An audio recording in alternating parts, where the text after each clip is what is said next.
Dahil sa epekto ng close fishing season, nakaka-GG pa rin ang presyo ng galunggong sa ilang palengke.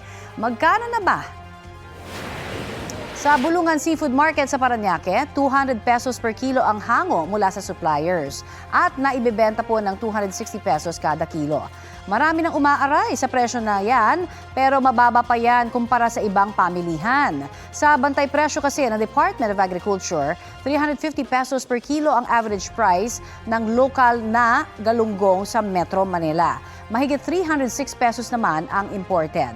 Ayon pa sa Association of Fresh Fish Traders of the Philippines, umaabot hanggang 400 pesos ang bentahan ng galunggong sa ibang palengke. Patapos naman na raw ang close fishing season, kaya posibleng hanggang kalahati ang ibaba ng presyo sa susunod na buwan. At pagsapit po ng March, April at May, posibleng nasa 60 hanggang 80 pesos na lang daw ang kada kilo ng galunggong.